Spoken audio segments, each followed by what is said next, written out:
Well, thank you guys for staying. And I guess I think I want to do two things. I want to definitely talk to these guys about the film specifically, and then also about Chicago's own tap history, because it's really rich and diverse too, as you probably know. But I'm curious from you guys, do you remember the first time you saw No Maps? Yeah. Yeah? Yeah? When I got with Urban Gateway, it was art and form of education. So I used to go to the library at the cultural center now, it was the Harold Washington Library. And I'd go in there and I would look at all the videotapes on taps and I would study them and to get more history up under my belt, because you also had in your performance, a lot of the educational performances had to deal with a question and an answer period. So you needed to know your stuff and you need to know your history.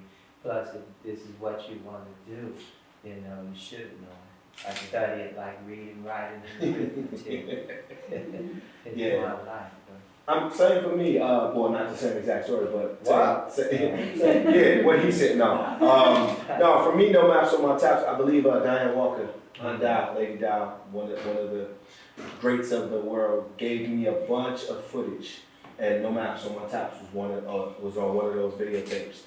And what was cool was, for her, it was passing down all the things, or a lot of the footage that she deemed important to the next generation. And so then I fell in love. I watched it. Like, I don't know if y'all heard me, I'm sorry. I was over there making a lot of noise. I've seen that documentary about probably 15, 20 times, and it's still like new to me every day, because seeing the joy and the passion on their faces, like, and in their dance and the heart and the soul in their dances, that moves me every time. And it reminds me of why I dance and what I get out of dance. But yeah, No Maps, that's like, I show it to all my students. I got it on my iPod right now.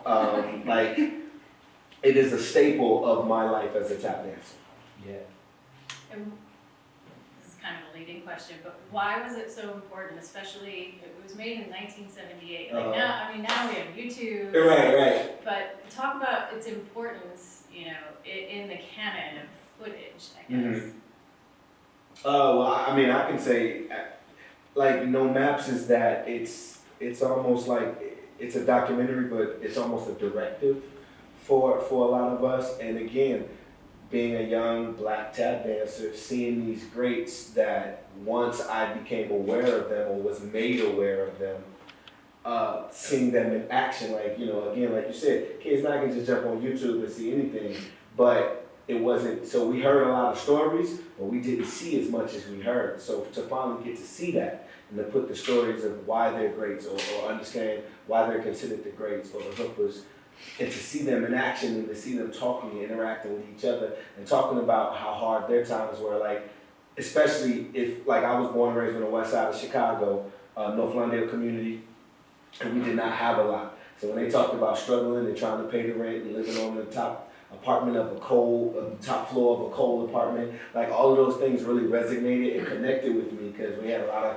similar type situations when I was growing up. So the whole thing was seeing somebody who looked like you, had been maybe struggling in ways very similar to the way you have struggled or are struggling, made it that much more realistic that this could be you and that you could do something like this professionally. You find a lot of things that you said that they're saying.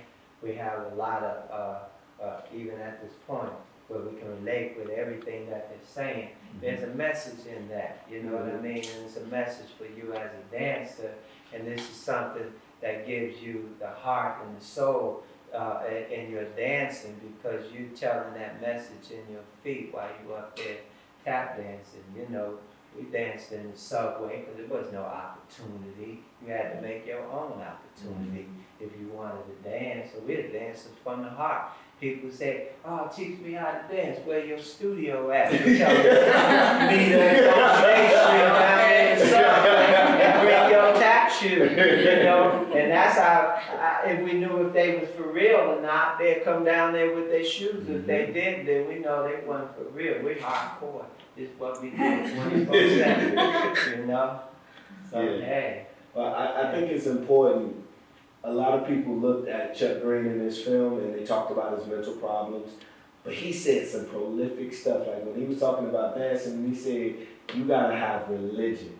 Like that was a deep statement. If you think about what it means for when someone finds religion and what that connection and spirituality and all that means, for us as dancers, like anybody can learn the steps, but it has to become so much more. It has to become it has to become you. It has to become how you express. It has to become how you communicate, and that's much more deeper than I just do these steps.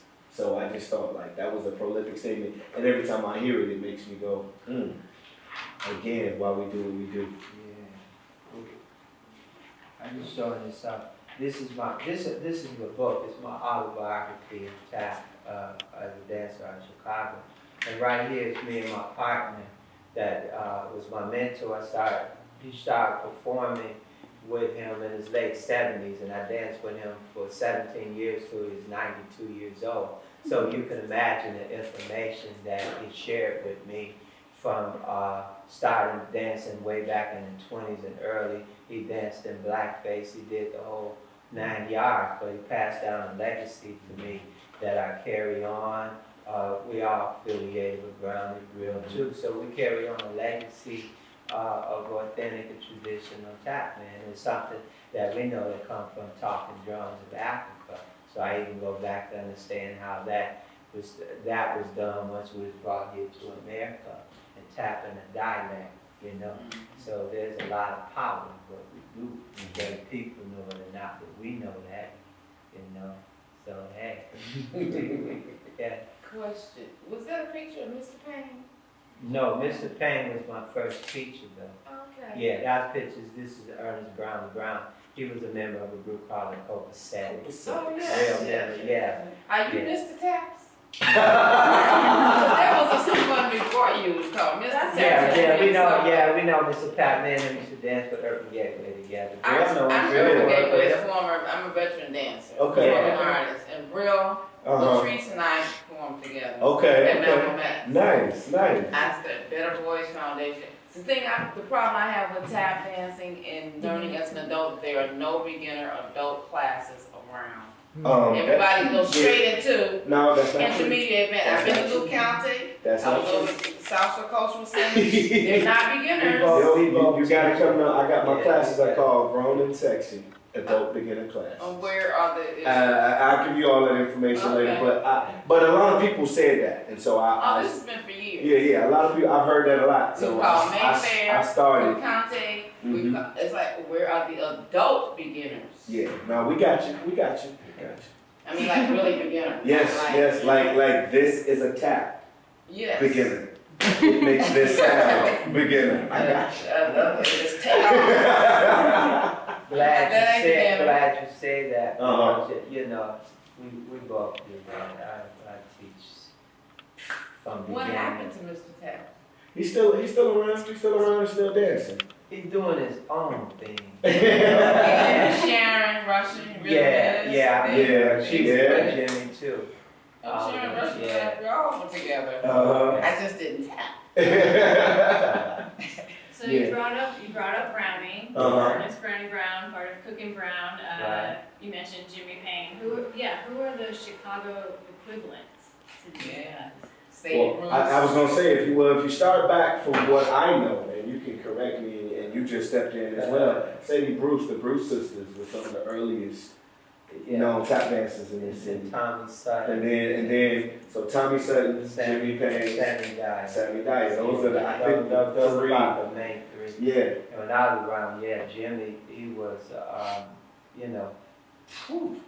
one of the main guys to show me all the foundation of tap. So when I got with Brownie, it was more difficult because being with him, he didn't use no terminology or anything. Just do this, do that. And just do this, and just do the step of routine, and you just had to learn like that. But with Jimmy, I learned some terminology and stuff like that. But they were known as a very good teacher, and stuff. Brownie was more performing.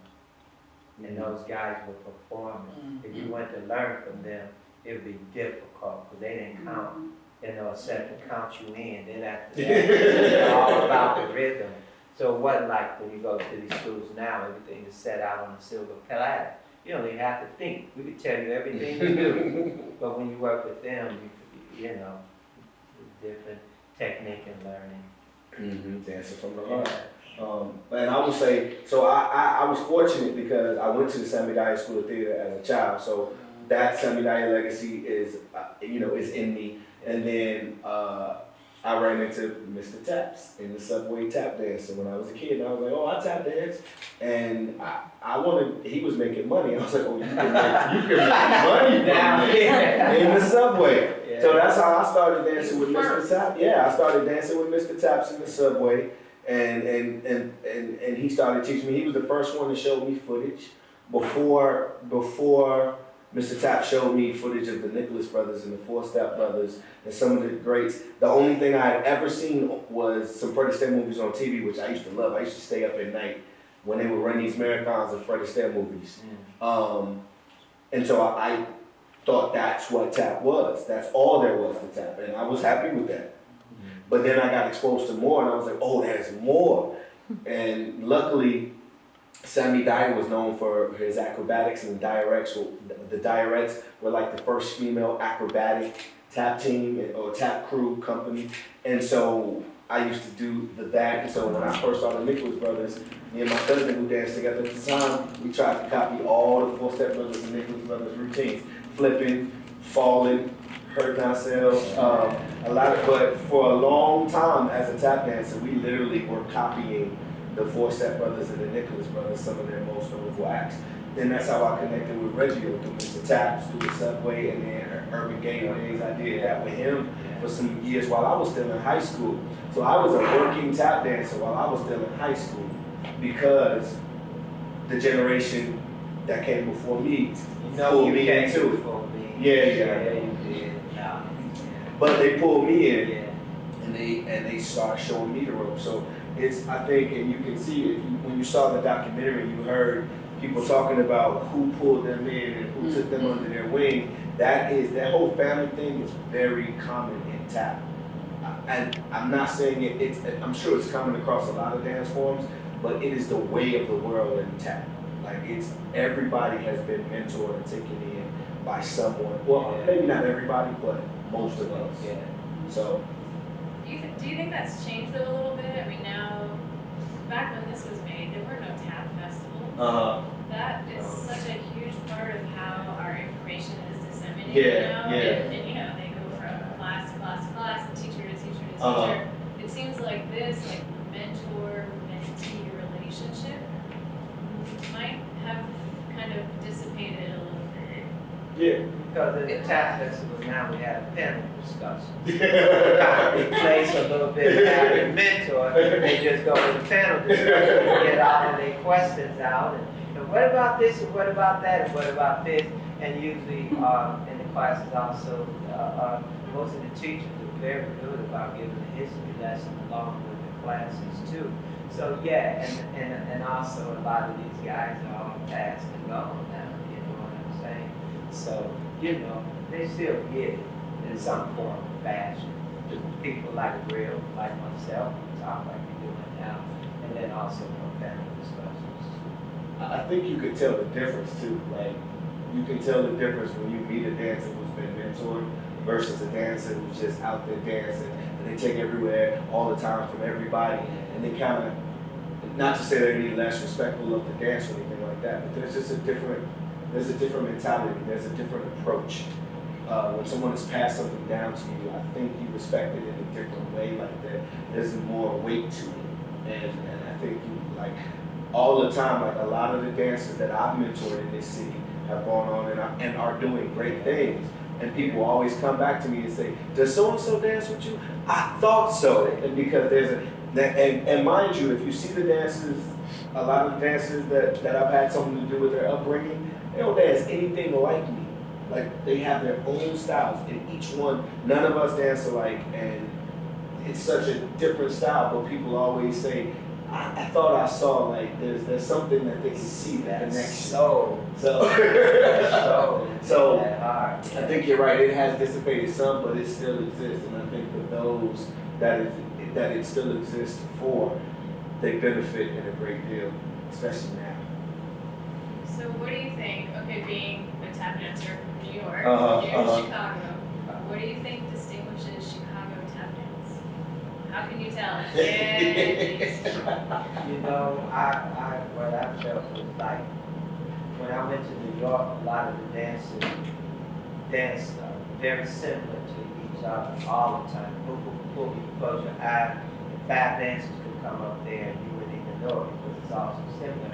I think in Chicago, our upbringing came up with different sort of style, but the same connection of tap, but some style. But when I used to go there and go to what they had at the University of Chicago, was tap hangout, Jim Slide and TV. Man, give me one of them mid-east time steps because it was a difference than what they did, but it was still great. So, you know, but now we kind of have a fusion of everything. But I kind of like because up in there, when you did a lot of steps, they say, oh, that's Gregory step, oh, that's Steve step, oh, that's Bust. You know what I'm saying? But by me not seeing the step, it's like, all right, that's cool. We can style, you know, all this stuff.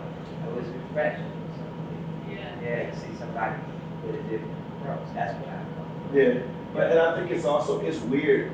I never realized there was a Chicago style until I started leaving Chicago. Yeah. And people would say, or I would get on the festival and they would say, yeah, people have been asking if you would teach Chicago style tap. And I was like, well, what is Chicago style tap? Yeah. You shuffle, I shuffle, we flap together, like what? But so I quite to this day don't know quite how to describe what the Chicago tap style is. Or what do you Different. You know, it's more, I see Savion Glover, Yeah. I've seen you, Uh-huh. I've seen this. Well, they're more stylized. Yeah. Because they perform Yeah. more. Yeah. It's more of a stylized. And the Chicago taps, they're more funky. Like, jump down in it. It's not a lot of spreading out like they do it. They spread out more because they perform more. I don't know if that's quite it though, because Savion don't spread nothing out with his arm. Savion is like, but Because the focus is just on the rhythm. Yeah, so it's focused there, you know. Matter But of it's fact, very there ain't no stylized. arms to go with them feet when they that fast.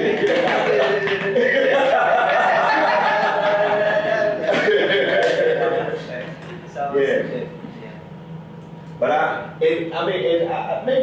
maybe I could see where you're coming from with the far as everybody in New York, because tap was created in New York.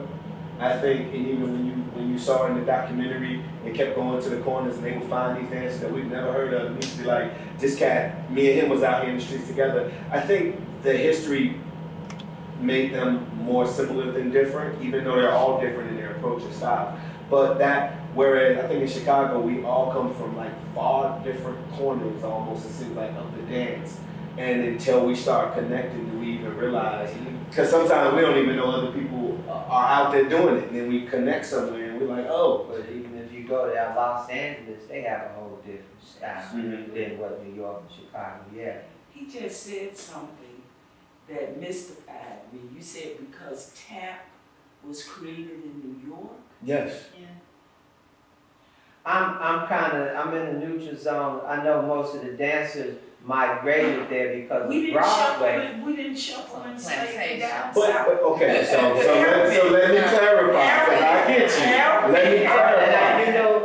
And I'm gonna say one thing. A lot of the dancers came up there, the Big Apple, a lot of dancers were from the migrants who came out of Carolina and stuff like that. They brought all of Charleston, all of that was coming out of the South, and they brought them up there in musical shows and stuff like that. And then, so it's a migration. And if you look at half of the dancers, well, back there in New York, none of them came from New York. They migrated, Brown. And all I of them remember my migrated. life, some folks shuffled over on the continent. Yeah, no. And so let me, That's what I'm saying. no, I got you. Let me clarify. We got these babies here. Yes, ma'am. And we want them to have the most correct understanding. Yes, ma'am. And so let me clarify. So, yes, I'm one of the first ones, and I say it quite often in all my classes and everywhere I go. The rhythms of tap all came out of Africa. Like that is our heritage, our culture, our history. All those, if you see South African gumbo dancing, which is what people see nowadays, that's about the closest thing that you see, that a lot of people see. But yeah, so through the atrocities of the slave trade and all the things that happened in our history, we brought those arts with us. We brought that rhythm, we brought that soul with us. And like they say on the plantations, we was doing it then. The cakewalk, there's a lot in the history of the dance that leads from Africa to here. But I just say, when I say tap was created in New York, mainly I'm talking about maybe the hoofers. Like he said, they migrated, but New York seemed to be the place where they came together. And so they didn't stand out on the corners in New York and say, let's create something new. They were all doing it. But New York happened to be a gathering place, I think, Where, coming together. where they start developing it more and putting it on the stage and stuff. Because then you go talking about the Hoopers Club, where all the hoopers hung out. This was the hangout place where they went to exchange tap steps, they challenge each other and stuff. So when they got out of New York, they kind of developed the dance even more and start putting it on, like then you're on the Broadway stage. That's why Bill Robinson, all the great migrated up, but we know where he's coming out of Richmond, Virginia, and all of that, and a lot of dance coming out of there. So they migrated there, and then they developed the dances more. So that's what we Yeah, because even the term hoofers was not a positive term at first. It was when tap people wasn't a positive. it was a low class. Yeah, but I'm saying even then, even when other people started tap dancing, the term hoofer was used to kind of, that's hoofing, that's that street stuff. And so, and the hoofers who were the legends. Put in the movies, standing with a marble floor and a tuxedo and tails, and this brought all the class in there. But like Bubbles was saying, our father, Fred Astaire learned his rhythms and stuff from Bubbles. He says it. Not only Bubbles say it, but Fred Astaire, they gave him credit for that. Gene Kelly did dances with the Nicholas brothers. He gave them all that credit and stuff like that. So it was there when we just started to develop the dance and bring more eloquence with it and more class. Yeah, it's an important distinction. Yeah. You're right. Yeah. Tap, as we know it today, is what I think you meant at first, Yeah. right? And what's beautiful about that, it is indigenously American, but we really take, we know the roots, and we acknowledge all of those roots as well, and that lives on even today, in the dance. I just lots of figure different when you ways. say America, you mean all, because you got African American, Yeah. Chinese, this American, that America. So I just say America all because I just feel like when the new movies came in, it made the dance more universal. Then they start seeing it overseas and Europe and everywhere, and then that's what brought more of a demand for the tap dancers getting more travel. But I appreciate you for making me be distinctive in that reply, so thank you, because, I don't want to keep important. everybody here too long. They're kind of long, so. I have a question. Yes. Also, besides the festivals, do you perform, what other places do you perform? I performed in India, with the Katha dances in India. I would go back and forth to Spain and study with the gypsies over there, and it's classical Spanish dance, and I'm fusing that. I've been halfway around the world, Japan, over there, I was telling her, Venezuela and Caracas. Like all over with How the about art in form. Chicago? Why you think I still live in Chicago? because Chicago, we came up setting the groundwork for Chicago tap dances. We like a forefather with the Chicago dances here. Believe it or not, the younger we are, but I've done every program in Chicago. I've been with Urban Gateway. I was with Urban Gateways, you name it, Gallery 37. And I've been with Old Town 21 years. I laid out that tap program for the kids and stuff. Department of Aging, you name it, I already done that. I could be a mayor. Are there platforms for performance though? Yeah, Besides teaching and. Yeah, well, and I was about to say, and I think that's the cool thing. Once part of the mission, I think that we all, even whether we knew it or not or agreed to it or not, was to make people realize that not only was tap still alive, but it was also very relevant with the changing times. Right. Some people will say things like hip hop tap, or you know, to classify this as new, but we still doing the same steps, same shuffles. But with that being said, so like when I started Mad Rhythms in 2001, it was literally to expose, like one of the reasons was to expose a great deal of people to tap dance. And we perform everywhere, all kind of things. I would say 80% of the performance we do are not dance related or tap related. So I'm talking about weddings, bar mitzvahs, a funeral if they want it. But just like people are starting to see tap as an art form that does not only have to exist in one way, I think, in this city. And so Mad Rhythms, like, our company performed at the Chicago Salsa Congress. We were the first tap company and the first non-salsa company to be in the Salsa Congress. We performed at the Gospel Fest. We performed at the Taste of, like, all of these venues where you don't even think of tap normally when you think of them. We've done shows there, and we continue to do this stuff. And I mean, yeah, Millennium Park, like we've done a lot of stuff, and we continue to do it. And I think it's just because people are starting to see, and one of the things that we make sure that we want to show people is that tap is really, it goes with anything. Oh, two hands at once. Yes. Did you see Bubbles do the robot? Oh yeah. You And can then see. the dancer having doing tap to Latin music. So it showed how it crosses a variety, Yep. and it's like timeless. I'm like, man. Michael Jackson loved tap dance. Michael Jackson got the moonwalk from tap dances. You can He see named Bill. his chip Right, I was about to Bubbles. say, he named his chip Bubbles after John Bubbles, the same Bubbles y'all see, so. And you can see Bill Bailey, if you look up Bill Bailey on YouTube, you'll see him do the moonwalk. He's a tap dancer. Yeah, it was called the backslide Yeah. or the get off. That's what they got on stage with. That So- was an extra step. Yep. One Yeah, thing that girl would see it. Sorry, so, because, you know, we're talking about the genres and how spread it is, but in the movie, they're always bringing up wild rock and roll as the main competition. Like, what would you say, is there an equivalent today? Or is, like, what's the, You know, enemy?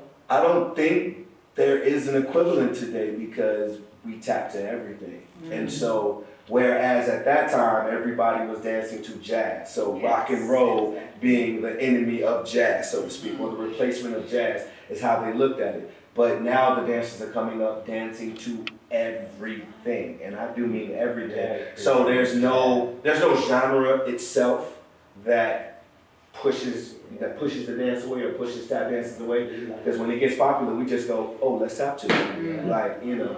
We like Silicon Valley tap dance. Apple computer. Keep coming up with the next thing to do to stay out there and stay alive and make money. Now, shit, oh, they gonna do hip hop now. Oh, they gonna do this. Oh, yeah, classical, yeah, we can dance to that. Oh, bebop, yeah, we can dance to that. You But know? I will tell you what could be considered not an enemy of tap, but one of the things that, okay, so hip hop and tap have a very similar story of dance forms created, right, by African Americans, blown up to the point that everybody in the world is doing them. The difference is hip hop was embraced by everyone because it was something not easy, but it was something that was easier to get. Tap, on the other hand, like one of my biggest beefs with So You Think You Can Dance is that tap is not a staple genre of the dances. Like, I remember when So You Think You Dance first came out, that you didn't see any tap. And then the movie Raz came out and everybody was crumping. And then crump made it into the show and I'm like, well, what about tap? Like, it's been here way longer. And then they're doing the Bolivian something, and they're doing, and then Indian Kathak, not Kathak, but like Bollywood. Bollywood made it into it. And I'm like, but why is tap? And so I think they heard that so much that they decided to have a season where they did this whole tap thing.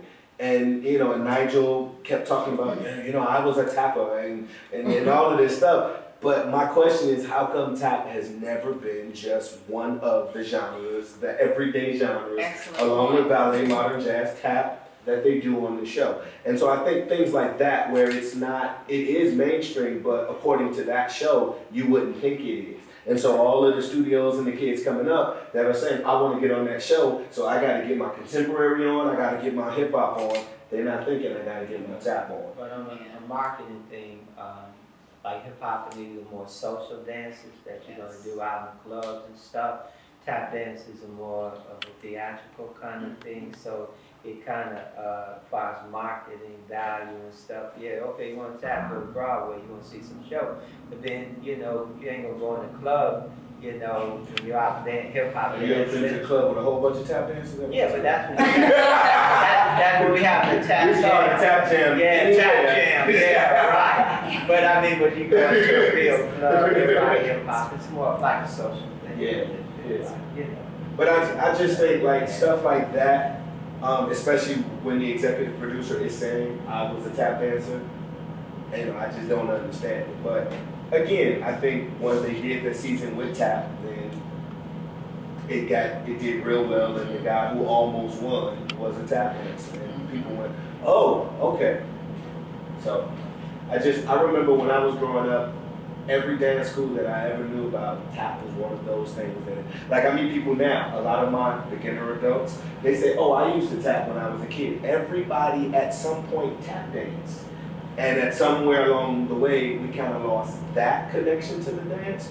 And so I think we've all been working hard to bring Keep it it back. alive, keep it alive, you know, because everything has its era. Golden age of Hollywood, there was a golden age of tap and $50, $60 big bands, Count Basie, Duke Ellington. Everybody had tap dances with them. Then big demand, they ran their course when the bebop jazz musicians came in. Then they started playing the type of music you couldn't dance to because they were featuring themselves. You thought like Dizzy Gillespie, and da-da-da-da-da-da-da. We could still tap to that, you know. We do bebop tap, you know. So everything has an era that's changed, but one thing that I could respect them for, myself and stuff, we stayed in Chicago, veterans in Chicago with this art form. I could move to New York, California, anywhere I wanted to move to, but I love Chicago. I love the fact that I could get almost tap anywhere because I had a reputation. I had already that, so Chicago was my hometown. That's what they got, the famous musician that never left Chicago. I said, why did you stay in Chicago? Why did you move to New York? He said, that's what they have planes for. So you can live pretty much anywhere. Yes, ma'am. Yeah. I And that's what they have planes for. You just go to that place and do what you gotta do and go home. Yeah. But I want to stay in veterans in Chicago. Yeah. You had a question, man? No, I want to make a comment, just talking about taps in Chicago, New York, and all this. I'm from New Orleans. Okay. And taps have Definitely. always been a The historic tap, part. you know, So, how I they understand, say like you were saying about, different occasions, well, second line for funerals, that's always been a big thing. Yes, ma'am. Yeah. Yes, And ma'am. so, tap have always, 62 years of my life, and always been involved. They always talk about the kids tapping on the They do. Matter of fact, Up and down the Still do. street. matter of fact, Still do. I used to go to New Orleans and tap in the street for the Mardi Gras. They won. That's when I'm still trying So to make now even with opportunity. Big Freddie, the bounce, Uh-huh. it's still a tap, you Uh-huh. know, and so, that's a normal thing out in the street to dance along and second line thing tap. So, And my book here, one of the pictures I have on my page is in what now is Louis Armstrong Park, but in Congress Square, because that's where the history of the Mardi Gras started from Congress Square. Anytime you read anything about African American dance, we go all the way back to Congress Square. This is where all the African slaves in New Orleans would hang out on Sunday, and they would dance and they would challenge each other with their dances and sell stuff. Mhm. And the Mardi Gras migrated came from out of that, you know. So Yes. it's Congress Square. I got pictures of that. Yeah. And I will say, New Orleans is the first time that someone ever told me, well, normally when tap dancers see each other, a natural question is, who'd you learn from? I saw these kids last time I went to New Orleans was probably like 5 years ago. They was out in the French Quarter tapping, still doing the bottle caps on the sneakers. And I asked, it was 3 kids, and I asked one kid, who taught you how to tap? Because I just always want to know this. And he was like, he did, to the second kid. And I was like, well, who taught you? And he was like, he did, to the third kid. And then I was like, well, who taught you? And he was like, I just made it up. And I said, that's crazy, I've never heard that. Like, and they're all like, and so I've always wondered why in tap history we don't talk more about New Orleans and why there's not really a tap scene in New Orleans. Like that is crazy to me because I'm like, this is where the music. But It's all over. Because it's all over. yeah, Murder but Street, but anywhere in New Orleans, any street, you gonna see a child tapping. Same like the music. but it's all And New Orleans shadowed is a by different country. That's why you don't hear about it. it's overshadowed by jazz. When you say New Orleans, you'll just say jazz. That's the they just Yes. overshadow it. That's the thing. Yes. Louis Armstrong, Music. Saxmo, all that. That's it. And gumbo. That's right. All right, before Reggio turns into a pumpkin, here we go. Yeah. Thank you guys so much for coming to the Yeah. screening. And